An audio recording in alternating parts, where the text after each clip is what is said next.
Hi guys, welcome back to a new episode of the PS2 Collector, and on this episode, upon hearing the announcement for the Nintendo Switch 2, I thought on this episode I'm going to show you the part 2 of my Nintendo Switch collection.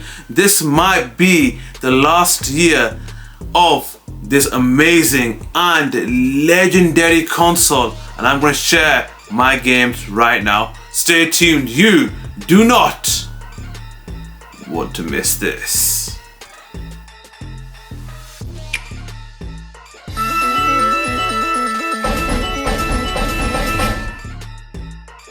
Right, let's begin with the first game of this video, and it's an action platformer and it's called Clive and Wrench. This game was also released on the PS4, PS5 and Xbox Series X. So let me share my thoughts about this game. For me, it's a mixed bag because this game's levels look amazing, especially the kitchen level at the start of the game. That looked geniusly made, and I really liked the way the concept was, where you go to massive worlds in a miniature form. That was a unique plot to the game. However, the negatives, unfortunately, there's so many bugs and glitches littered in this game. The amount of times I had a boss battles and the game just, blatantly just glitched me out of the game, and it's just a mess sometimes. And for me personally, I think this game needed at least 6 more months in development to get the best out of this game, because there's a huge potential for this game. Now, I don't think this game will get a sequel, but do I recommend this game? All I'm going to say is, if you do enjoy action platformers, this is a brilliant game. However, be aware about the bugs and glitches, because there's been no patch released for this game. So unless they get a patch, I'll say avoid. But if you are eager to play this game, give it a go, because it is fun but annoying. And that's all I've got to say about that. On to the next. Right, on to the next game, and this game I can't highly recommend enough because it's a really good game, and that is Kirby and the Forgotten Land. The first thing that caught my interest is that this game does have a bit of a dark tone, because it's set in a post-apocalyptic world and the world is in ruins, and the main objective of this game is to rescue wallabies on each level and to get to the final boss. That's the main objective without spoiling it for anyone. I've got to say, the one thing that I do enjoy about this game is the many unique abilities that Kirby has. I'm not going to spoil it for anyone, but I'm just going to keep it at that. And another thing I've got to say is the replayability, because once you complete the story, there's so much to do. Do the secret challenges, collect the secret treasures, as well as unlocking many things. And I've got to say, for a first attempt in 3D, Kirby and the Forgotten Land have smashed it out of the park. I've got to give them credit, and I'd love to see a sequel to this game. And for me, I'm going to give this game a 9 out of 10. A really good game. Despite it being a dominant 2D franchise, for it to come to 3D and evolve, you've got to give Nintendo credit. And for me, I highly recommend this game. Must buy. And for fans of the Kirby series, why are you not playing this game? Give it a go. On to the next. On to the next game, and it's the only 2D game that I've got on the Nintendo Switch, and the only 2D Mario game that I've owned for a while, and that is Super Mario Bros. Wonder on the Switch. And I've got to say something that's controversial here. I don't normally play 2D games, and as you can tell by the name of my channel's title, the PS2 Collector, I'm from a generation where 3D games were mainstream and 2D games were, let's just say, retro, and we were in the new, because I'm from a generation where PS2, Xbox 360, Xbox, the Dreamcast, the GameCube, 3D games were at its peak, and I never got to truly explore the geniuses of 2D games. And this game taught me a lesson to never judge 2D games, because this game, when I first saw the trailers for it, it looked gorgeous and beautiful, because the way it's designed, the art in this game is one of the best I've seen on a 2D game. And another thing that, again, Nintendo always proves me wrong on, one of the abilities of Mario in this game is Elephant Mario. At first I thought Elephant and Mario, I know Nintendo's trying to do something different, but I think they might have just gone a bit too far here, because how on earth is an Elephant and Mario gonna work? But as usual, as you know, Nintendo always proves me wrong, because it's the genius that they are to get the best out of Mario and to always make him look fresh and always change each game. You got to give them credit. Nintendo is, when it comes to gaming design and mechanics, no one's better in the business as Nintendo, and Super Mario Bros. Wonder is a great example of that. And you could tell they put heart and soul in this game, because the game never feels repeatable.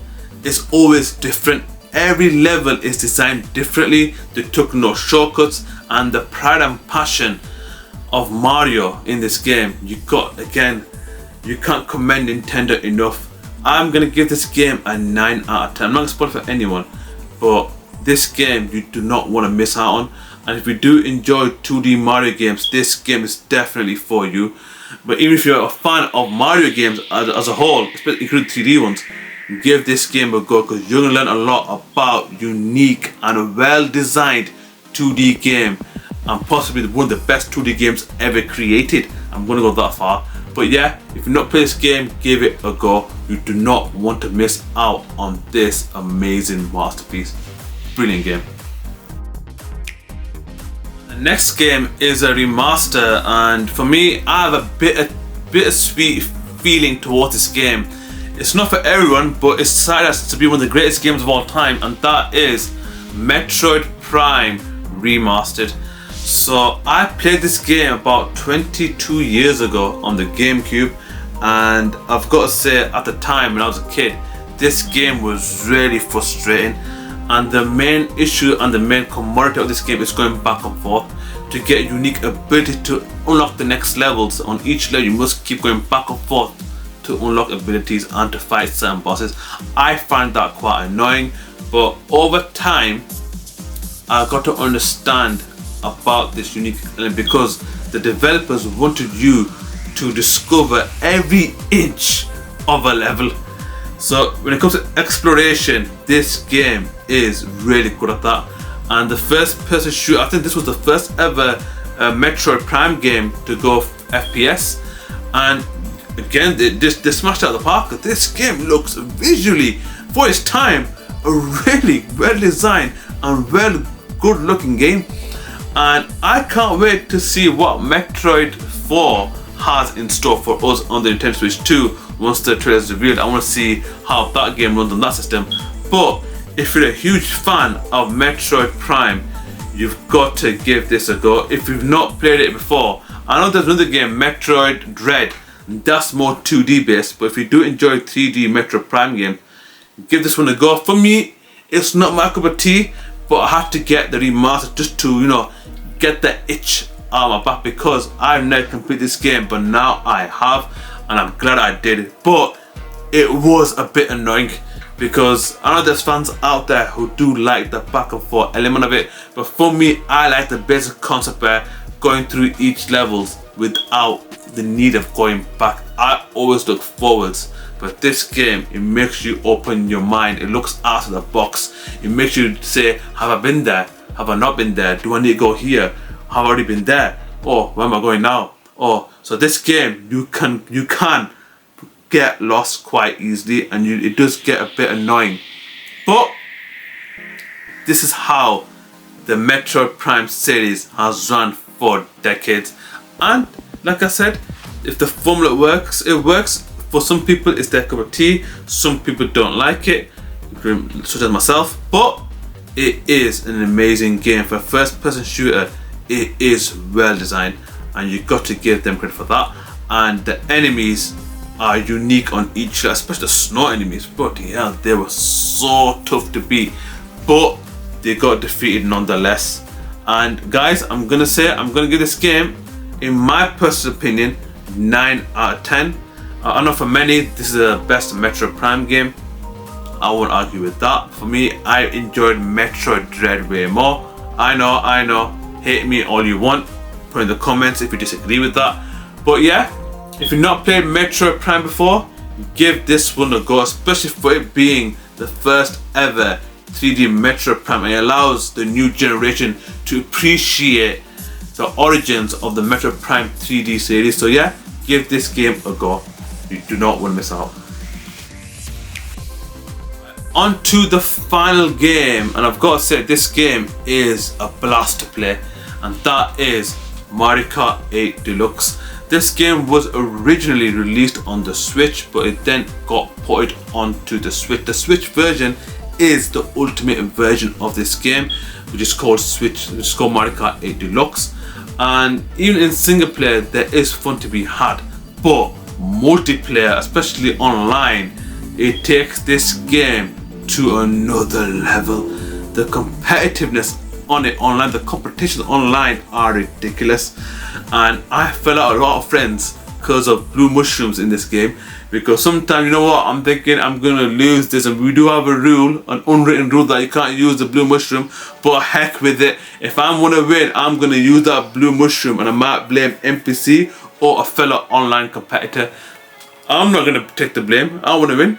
But yeah, this game does get dark sometimes. There'll be a lot of bust ups, let's say, on this game while I've been playing it, definitely. But yeah, if you're not playing Mario Kart 8 Deluxe, what are you doing? Give it a go. You are missing out on a masterpiece.